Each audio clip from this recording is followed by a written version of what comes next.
Hi, എല്ലാ ഉദ്യോഗാർത്ഥികൾക്കും competitive ക്രാക്കറിന്റെ technical PSC ചാനലിലേക്ക് ഏറെ സ്നേഹത്തോടൊരു സ്വാഗതം. ഞാൻ സഞ്ജയ്.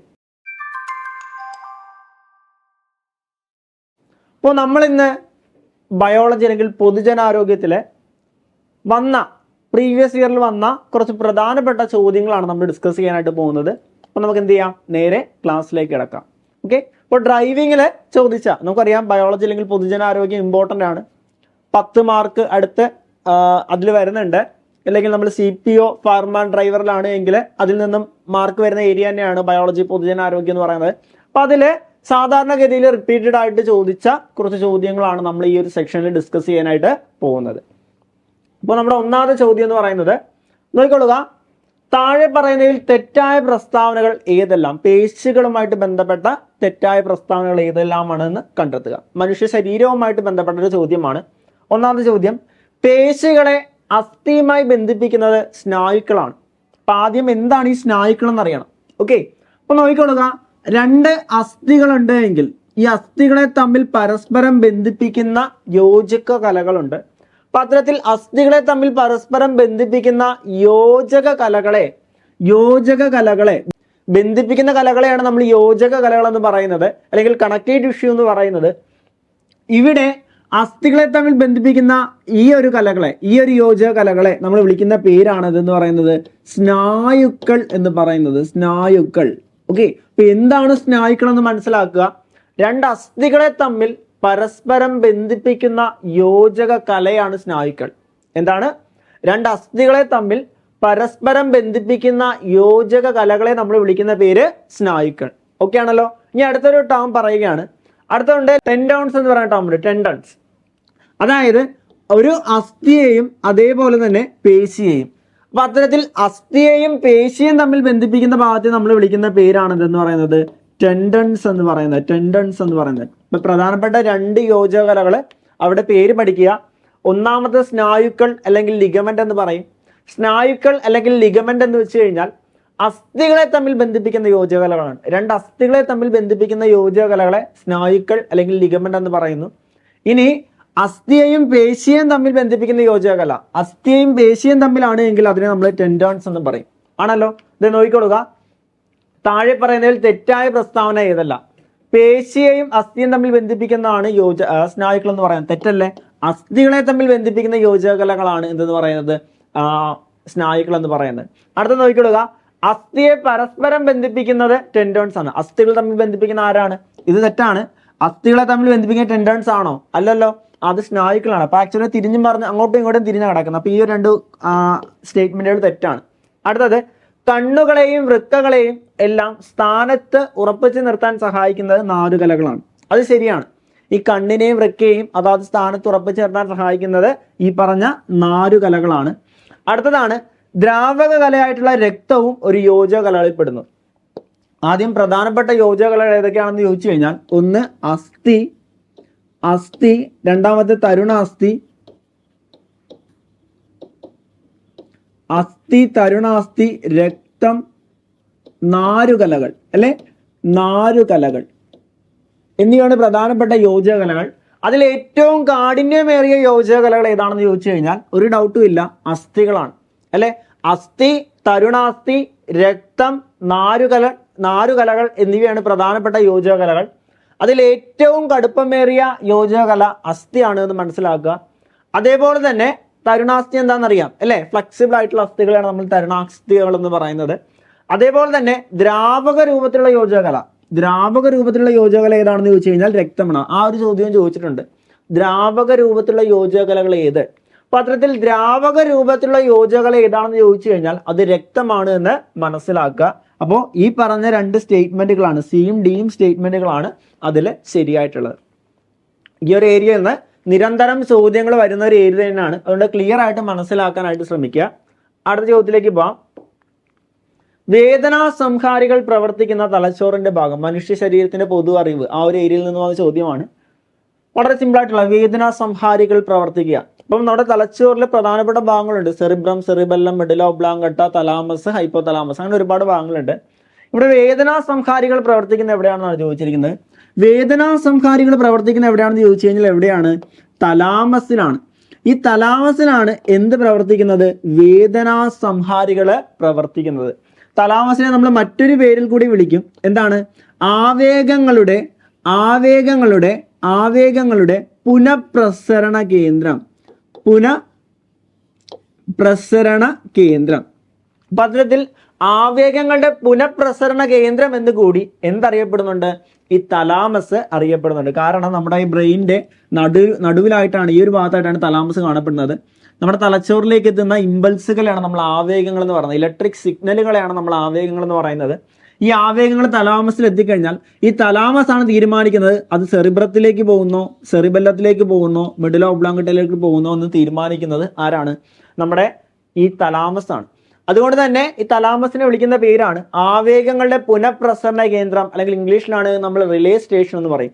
അപ്പൊ അത്തരത്തിൽ റിലേ സ്റ്റേഷൻ അല്ലെങ്കിൽ ആവേഗങ്ങളുടെ പുനഃപ്രസരണ കേന്ദ്രം ഏതാണെന്ന് ചോദിച്ചു കഴിഞ്ഞാൽ അത് തലാമസ് ആണ് എന്ന് മനസ്സിലാക്കാൻ. അതേപോലെ തന്നെ സെറിബെല്ലം, നമ്മുടെ മനുഷ്യ ശരീരത്തിൽ ലിറ്റിൽ ബ്രെയിൻ എന്നറിയപ്പെടുന്ന അല്ലെങ്കിൽ ഏറ്റവും വലിയ രണ്ടാമത്തെ ഭാഗം. ഓക്കെ, ഏറ്റവും വലിയ ഭാഗം സെറിബ്രം ആണ്.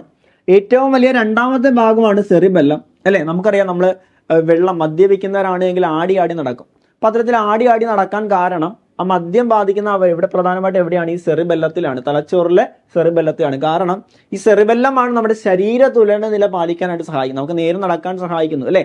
അപ്പൊ അത്തരത്തിൽ ശരീര തുലന പാലിക്കാൻ സഹായിക്കുന്നത് സെറിബെല്ലമാണ്. അതുകൊണ്ട് തന്നെ സെറിബെല്ലത്തിനെ ശരീര തുലന പാലിക്കാൻ സഹായിക്കുന്ന ഭാഗം എന്ന് വിളിക്കുന്നത് സെറിബെല്ലമാണ് എന്ന് മനസ്സിലാക്കുക. ശരീര തുലന നിലയുടെ പാലനം സാധ്യമാക്കുന്നത് സെറിബെല്ലമാണ്. അതേപോലെ തന്നെ ഏറ്റവും പ്രധാനപ്പെട്ട ഒരു ഭാഗമാണ് മെഡുല ഒബ്ലാങ്കേറ്റ എന്ന് പറയുന്നത്. അതിന്റെ പ്രത്യേകത എന്താണെന്ന് ചോദിച്ചു കഴിഞ്ഞാൽ, നമുക്ക് പലപ്പോഴും നമ്മൾ വാർത്തകളെല്ലാം നമ്മൾ കേട്ടിട്ടുണ്ട്. എന്ത്? തലയ്ക്ക് ക്ഷതമേറ്റ ആൾ പെട്ടെന്ന് മരിക്കാൻ കാരണമായി എന്നൊക്കെ പറഞ്ഞ് നമ്മൾ കേട്ടിട്ടുണ്ട്. തലയ്ക്ക് ക്ഷതമേൽക്കുന്ന ആൾ പെട്ടെന്ന് മരിക്കുന്നു. അതിന് കാരണം ആ ക്ഷതമേൽക്കുന്നത് പ്രധാനമായിട്ട് എവിടെയായിരിക്കും? ഈ മെഡുല ഒബ്ലാങ്കേറ്റയിലായിരിക്കും. കാരണം ഈ മെഡുല ഒബ്ലാങ്കേറ്റയാണ് എന്തിന്റെ പ്രവർത്തനങ്ങൾക്ക് സഹായിക്കുന്നത്? നമ്മുടെ അനൈച്ഛിക ചലനം. അനൈച്ഛിക ചലനം എന്ന് വെച്ച് കഴിഞ്ഞാൽ നമുക്കറിയാം, നമുക്ക് പ്രധാനപ്പെട്ട 2 ചലനങ്ങളുണ്ട്. എൻ്റെ ഇഷ്ടപ്രകാരം ചലിപ്പിക്കാനുള്ള ചലനങ്ങൾ, അല്ലെ? അതായത് എനിക്ക് നടക്കാം, ഓടാൻ, ചാടാം, അതൊക്കെയാണ് ഐച്ഛിക ചലനങ്ങൾ എന്ന് പറയുന്നത്. പിന്നീടുണ്ട് അനൈച്ഛിക ചലനങ്ങൾ. എന്താണ് ഈ അനൈച്ഛിക ചലനം എന്ന് വെച്ച് കഴിഞ്ഞാൽ? അതായത് എൻ്റെ ഉള്ളിലുള്ള ഓർഗനുകളില്ലേ, അതിൻ്റെ എല്ലാം ചലനങ്ങൾ, എനിക്ക് നിയന്ത്രിക്കാൻ സാധിക്കാത്ത ചലനങ്ങൾ.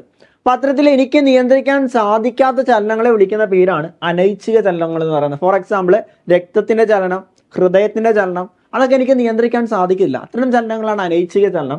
അപ്പൊ അനൈച്ഛിക ചലനങ്ങളുടെ നിയന്ത്രിക്കുന്ന ആരാണെന്ന് ചോദിച്ചു കഴിഞ്ഞാൽ, അനൈച്ഛിക ചലനങ്ങൾ നിയന്ത്രിക്കുന്ന തലച്ചോറിന്റെ ഭാഗം ഏതാണെന്ന് ചോദിച്ചു കഴിഞ്ഞാൽ അത് ഈ മെഡുല ഒബ്ലാങ്കേറ്റയാണ്. ഈ മെഡുല ഒബ്ലാങ്കേറ്റയാണ് അനൈച്ഛിക ചലനങ്ങളെ നിയന്ത്രിക്കുന്നതെന്ന് ക്ലിയർ ആയിട്ട് മനസ്സിലാക്കുക. ഓക്കെ അല്ലേ? അതുകൊണ്ട് തന്നെ നമുക്കറിയാം, അനൈച്ഛിക ചലനം ഏറ്റവും പ്രധാനപ്പെട്ട ഹൃദയത്തിന്റെ ചലനമാണെങ്കിലും രക്തത്തിന്റെ ചലനം ആണെങ്കിലും അതെല്ലാം അനൈച്ഛിക ചലനങ്ങളാണ്.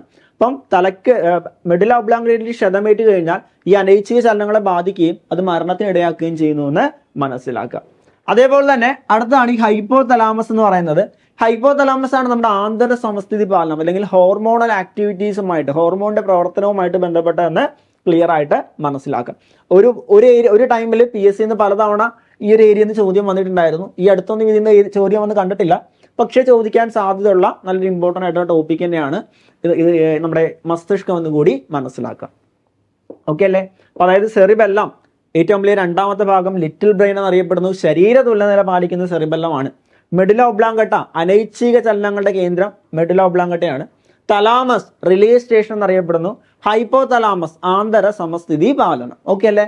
അടുത്ത ചോദ്യത്തിലേക്ക് പോവാം. നോക്കിക്കൊള്ളുക, മസ്തിഷ്കവുമായിട്ട് ബന്ധപ്പെട്ട മറ്റൊരു ചോദ്യമാണ്, മസ്തിഷ്കത്തിലെ രക്തക്കുഴലുകൾ പൊട്ടുന്ന അവസ്ഥ ഏത്? ഓക്കെ, ഓപ്ഷൻസ് ഉണ്ട്. അമിത രക്തസമ്മർദ്ദം, അതിലോസ്ക്ലിറോസിസ്, പക്ഷാഘാതം, കൊറോണറി ത്രോംബോസിസ്. നോക്കിക്കൊള്ളുക, നമ്മുടെ മസ്തിഷ്കത്തിലെ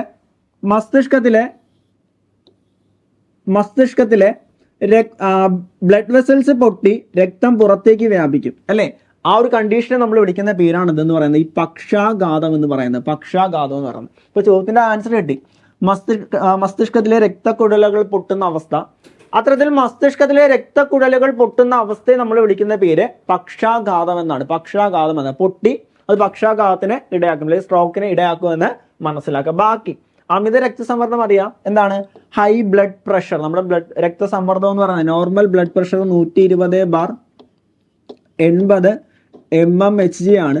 ഈ ബ്ലഡ് പ്രഷർ ഈ ഒരു വാല്യൂവിനേക്കാൾ കൂടുന്ന അവസ്ഥയെ നമ്മൾ വിളിക്കുന്ന പേര് അമിത രക്തസമ്മർദ്ദം എന്നാണ്. ഓക്കെ, അടുത്ത അതിറോസ്ക്ലിറോസിസ് എന്നാണ്. അതായത് നമ്മുടെ ഹൃദയത്തിലേക്ക് രക്തം കൊണ്ടുവരുന്ന രക്തക്കുഴലുണ്ട്. ഹൃദയത്തിലേക്ക് രക്തം കൊണ്ടുവരുന്ന രക്തക്കുഴലുണ്ട്. ആ ഹൃദയത്തിലേക്ക് രക്തം കൊണ്ടുവരുന്ന രക്തക്കുഴലുകളെ നമ്മൾ വിളിക്കുന്ന പേര് കൊറോണറി ധമനികൾ എന്നാണ്. എന്താ? കൊറോണറി ധമനികൾ. അപ്പൊ ഈ കൊറോണറി ധമനിയിൽ എന്തടിഞ്ഞു കൂടുന്നു? ഫാറ്റ് അടിഞ്ഞു കൂടുന്നു. കൊറോണറി ധമനിയിൽ ഫാറ്റ് അടിഞ്ഞു കൂടുന്നതിന്റെ ഫലമായിട്ട് അവിടെ എന്ത് സംഭവിക്കുന്നു? രക്തം കട്ട പിടിക്കുന്നു, അല്ലെ? രക്തം കട്ട പിടിക്കുന്നു, അല്ല? ആ രക്തം കട്ട പിടിക്കുന്ന അവസ്ഥയെ നമ്മൾ വിളിക്കുന്ന പേരാണ് കൊറോണറി ത്രോംബോസിസ് എന്ന് പറയുന്നത്. കൊറോണറി ധമനിയിൽ കൊഴുപ്പടിഞ്ഞു കൂടുന്നതിന്റെ ഫലമായിട്ട് അവിടെ രക്തം കട്ട പിടിക്കുന്നു. ആ രക്തം കട്ട പിടിക്കുന്ന അവസ്ഥയെ വിളിക്കുന്ന പേര് കൊറോണറി ത്രോംബോസിസ്. അപ്പൊ അത്തരത്തിൽ രക്തം കട്ട പിടിക്കുന്നതുകൊണ്ട് ഹൃദയത്തിന് ആവശ്യമായിട്ടുള്ള രക്തം എവിടെ എത്തുന്നില്ല? ഹൃദയത്തിൽ എത്തുന്നില്ല. തന്മൂലം ഹൃദയത്തിന്റെ പ്രവർത്തനം നിശ്ചലമാകുന്ന അവസ്ഥയെ നമ്മൾ വിളിക്കുന്ന പേരാണ് അതെന്ന് പറയുന്നത്. ഹൃദയത്തിന്റെ പ്രവർത്തനം നിശ്ചലമാകുന്ന അവസ്ഥയാണ് എന്തെന്ന്? ഹൃദയാഘാതം എന്ന് പറയുന്നത്, അല്ലെ? ഇവിടെ ഈ ഫാറ്റ് അടിഞ്ഞു കൂടുന്ന അവസ്ഥയെ വിളിക്കുന്ന പേര് അതിറോസ്ക്ലിറോസിസ് എന്നും, ഫാറ്റ് അടിഞ്ഞു കൂടുന്നതിനെ അതിറോസ്ക്ലിറോസിസ് എന്നും, അതുമൂലം രക്തം കട്ട പിടിക്കുന്ന അവസ്ഥയെ വിളിക്കുന്ന പേര് കൊറോണറി ത്രോംബോസിസ് എന്നുമാണ്. രണ്ടും ഏകദേശം സിമിലർ ആണ്, പക്ഷെ ഡിഫറൻസ് ഉണ്ട്. ഫാറ്റ് അടിഞ്ഞു കൂടുന്ന മൂലം അതിന്റെ വ്യാസം കുറയും, അല്ലെ? ഇപ്പൊ ഇതാണ് അതിന്റെ ബ്ലഡ് വെസൽസിലെങ്കിൽ ഇതിലൂടെ ഒരുപാട് ബ്ലഡ് പോകുന്നു. ഫാറ്റ് അടിഞ്ഞു കൂടുമ്പോൾ ഇവിടെ അതിന്റെ വ്യാസം കുറയുന്നു. ആ വ്യാസം കുറയുന്നതിന് വിളിക്കുന്ന പേര് അതിറോസ്ക്ലിറോസിസ്.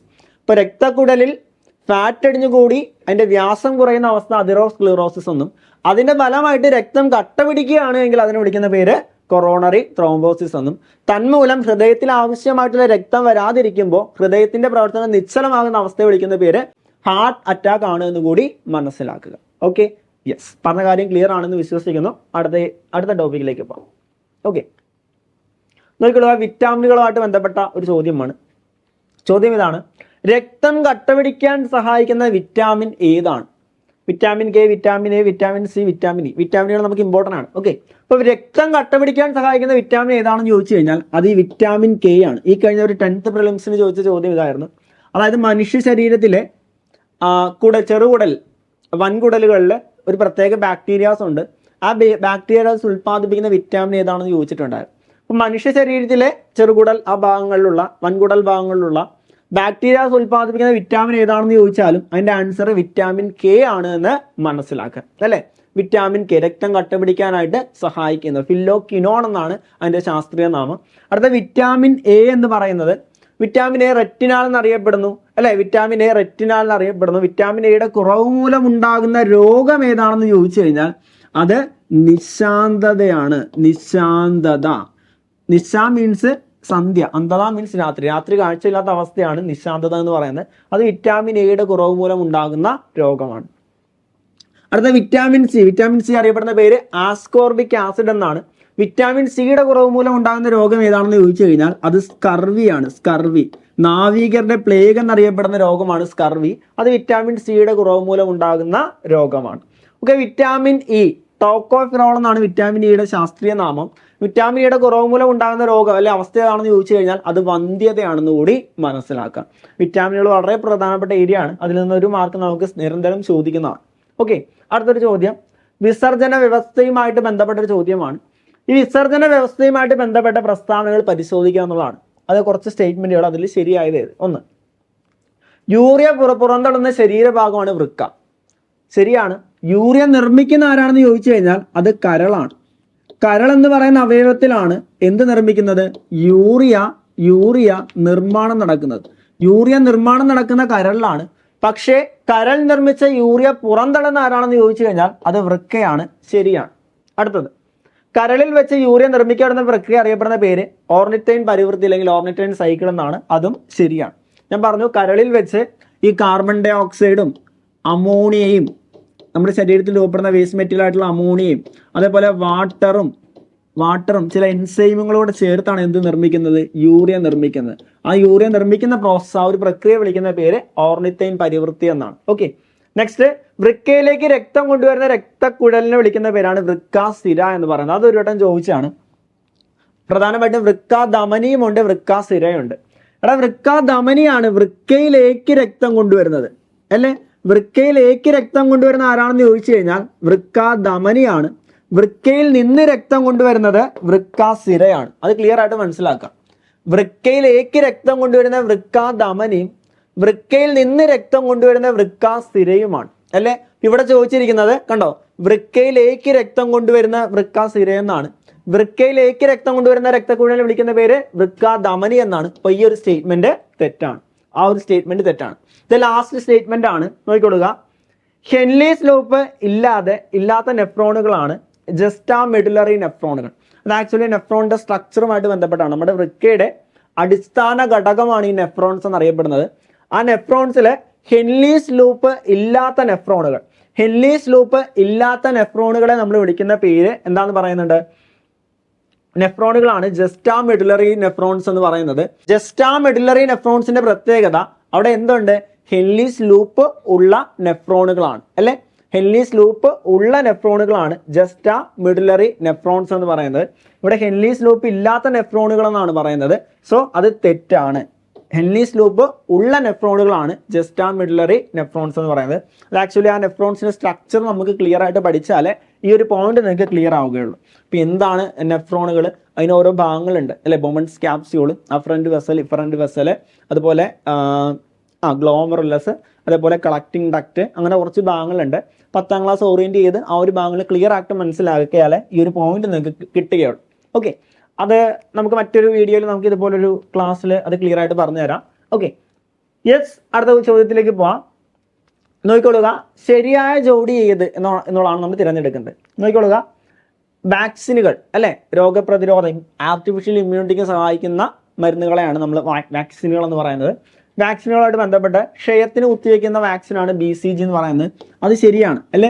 ക്ഷയത്തിനുള്ള കുത്തിവയ്പ്പാണ് BCG എന്ന് പറയുന്നത്, ശരിയാണ്. നെക്സ്റ്റ്, ടെറ്റനസ് OPV, ടെറ്റനസ് നമ്മൾ എടുക്കുന്ന വാക്സിൻ TT ആണ് അല്ലെ. OPV എന്ന് വെച്ച് കഴിഞ്ഞാൽ ഓറൽ പോളിയോ വാക്സിൻ ആണ്. അപ്പോൾ ഈ ഒരു സ്റ്റേറ്റ്മെന്റ് തെറ്റാണ്. ഡിഫ്തീരിയ MMR എന്ന് പറയുന്നുണ്ട്, ആണോ? ഡിഫ്തീരിയക്ക് എടുക്കുന്നത് എന്താണ്? DPT ആണ് അല്ലെ. ഡിഫ്തീരിയ, പെർട്ടൂറിസിസ്, ടെറ്റനസ് അല്ലെ. ഇതാ തെറ്റാണ്. നെക്സ്റ്റ്, പോളിയോക്ക് പോളിയോ വാക്സിൻ ആണ്, DPT അല്ല അല്ലെ. അപ്പൊ അതിന് ശരിയായിട്ടുള്ള സ്റ്റേറ്റ്മെന്റ് ഒന്ന് മാത്രമേ ഉള്ളൂ, ക്ഷയം BCG അല്ലെ. രോഗങ്ങളുടെ രാജാവ് എന്നറിയപ്പെടുന്നത് ക്ഷയമാണ്. ക്ഷയം പരത്തുന്ന ആരാണെന്ന് ചോദിച്ചു കഴിഞ്ഞാൽ ബാക്ടീരിയകളാണ്. ഏത് ബാക്ടീരിയ ആണെന്ന് ചോദിച്ചു കഴിഞ്ഞാൽ മൈക്കോ ബാക്ടീരിയം ട്യൂബർകുലോസിസ് എന്ന് പറയുന്ന ബാക്ടീരിയ ആണ് ക്ഷയം പരത്തുന്നത്. ക്ഷയം പ്രധാനമായിട്ടും ബാധിക്കുന്ന അവയവം ഏതാണെന്ന് ചോദിച്ചു കഴിഞ്ഞാൽ നമ്മുടെ ലങ്സ് അല്ലെങ്കിൽ ശ്വാസകോശമാണ് എന്ന് കൂടി അതുമായിട്ട് കണക്ട് ചെയ്ത് മനസ്സിലാക്കി വെക്കുക. ഓക്കെ, നെക്സ്റ്റ് ചോദ്യം വിറ്റാമിനുകളായിട്ട് ബന്ധപ്പെട്ട മറ്റൊരു ചോദ്യമാണ്. ചോദ്യം ഇതാണ്: വിറ്റാമിൻ ഡി സൂര്യപ്രകാശം ഏൽക്കുമ്പോൾ ശരീരത്തിൽ നിർമ്മിക്കപ്പെടുന്നു. ശരിയാണ്. വിറ്റാമിൻ ഡിയുടെ പ്രത്യേകത സൂര്യപ്രകാശത്തിൽ നിന്ന് ലഭിക്കുന്ന വിറ്റാമിനാണ്. അതുകൊണ്ട് അതറിയപ്പെടുന്ന മറ്റൊരു പേരാണ് സൺഷൈൻ വിറ്റാമിൻ എന്ന്. അത് ശരിയായിട്ടുള്ള സ്റ്റേറ്റ്മെന്റ് ആണ്. നെക്സ്റ്റ്, വിറ്റാമിൻ സി കൊഴുപ്പിൽ ലയിക്കുന്നവയാണ്. നോക്കിക്കൊള്ളുക, വിറ്റാമിനുകൾ നമ്മൾ പ്രധാനപ്പെട്ട രണ്ടായിട്ട് തരംതിരിക്കാം. ഒന്ന് ജലത്തിൽ ലയിക്കുന്ന വിറ്റാമിനും രണ്ടാമത്തെ കൊഴുപ്പിൽ ലയിക്കുന്ന വിറ്റാമിനും നമുക്ക് രണ്ടായിട്ട് തരംതിരിക്കാം. കൊഴുപ്പിൽ ലയിക്കുന്നവ അല്ലെ. ജലത്തിൽ ലയിക്കുന്ന വിറ്റാമിനുകളാണ് B ആൻഡ് C എന്ന് പറയുന്നത്. കൊഴുപ്പിൽ ലയിക്കുന്നത് ADEK വിറ്റാമിനുകളാണ് കൊഴുപ്പിൽ ലയിക്കുന്നത് അല്ലെ. ജലത്തിൽ ലയിക്കുന്നത് B ആൻഡ് Cയും കൊഴുപ്പിൽ ലയിക്കുന്നത് ADEK എന്ന് പറയുന്ന വിറ്റാമിനുകളാണ് എന്ന് കൂടി മനസ്സിലാക്കുക. ഇപ്പൊ നിങ്ങൾ ഈ ഒരു സ്റ്റേറ്റ്മെന്റ് നോക്കിക്കൊള്ളുക, വിറ്റാമിൻ സി കൊഴുപ്പിൽ ലയിക്കുന്നവയാണ്. വിറ്റാമിൻ സി എവിടെ ലയിക്കുന്നതാണ്? ജലത്തിൽ ലയിക്കുന്നതാണ്. അപ്പൊ ഈ ഒരു സ്റ്റേറ്റ്മെന്റ് തെറ്റല്ലേ അല്ലേ. അടുത്ത സ്റ്റേറ്റ്മെന്റ്, വിറ്റാമിൻ K രക്തകട്ടങ്ങൾ കട്ടപിടിക്കാൻ സഹായിക്കുന്നു. ഓൾറെഡി നമ്മൾ പറഞ്ഞു, രക്തം കട്ടപിടിക്കാൻ സഹായിക്കുന്ന വിറ്റാമിൻ ആണ് വിറ്റാമിൻ സി എന്ന് പറയുന്നത്. നെക്സ്റ്റ്, വിറ്റാമിൻ ബി വെള്ളത്തിൽ ലയിക്കുന്നവയാണ്. വിറ്റാമിൻ ബി ജലത്തിൽ ലയിക്കുന്നവയാണ്. കറക്റ്റ് അല്ലേ? ശരിയല്ലേ? അപ്പൊ അതും ശരിയായിട്ടുള്ള സ്റ്റേറ്റ്മെന്റ് ആണ്. അപ്പൊ ഇതില് ശരിയല്ലാത്തത് ഏതാണെന്നുള്ളതാണ്. ശരിയല്ലാത്തത് ഓപ്ഷൻ ബി ആണ്. ഓപ്ഷൻ ബി ആണ് ശരിയല്ലാത്തത്. ഓക്കെ, അപ്പൊ ഇതൊക്കെ റിപ്പീറ്റഡ് ആയിട്ട് ചോദിച്ച ചോദ്യങ്ങളാണ് എന്ന് മനസ്സിലാക്കും. ഓക്കെ, അപ്പൊ നമുക്ക് ബയോളജി പ്രധാനപ്പെട്ടതാണ്. ഒരുപാട് ഡ്രൈവിംഗ് മേഖലയിൽ ജോലി ആഗ്രഹിക്കുന്ന ഉദ്യോഗാർത്ഥികൾക്ക് ഏറെ പ്രതീക്ഷ നൽകുന്ന ഒരു വർഷമാണ് നമ്മുടെ ഈ 2025. കാരണം ഒരുപാട് അവസരങ്ങളാണ് അവർക്ക് വേണ്ടി കാത്തിരിക്കുന്നത്.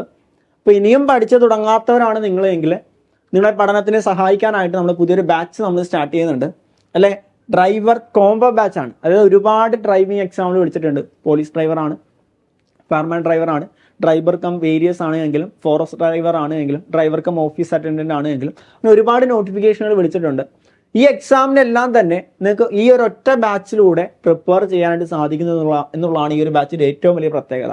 ഈ ഒരു ബാച്ച് എടുത്തു കഴിഞ്ഞാൽ ഈ ഒരു ഒറ്റ ബാച്ചിലൂടെ നിങ്ങൾക്ക് എല്ലാ ഡ്രൈവിംഗ് എക്സാമുകൾക്കും പ്രിപ്പയർ ചെയ്യാം എന്നുള്ളതാണ് ഇതിൻ്റെ ഏറ്റവും വലിയ പ്രത്യേകത.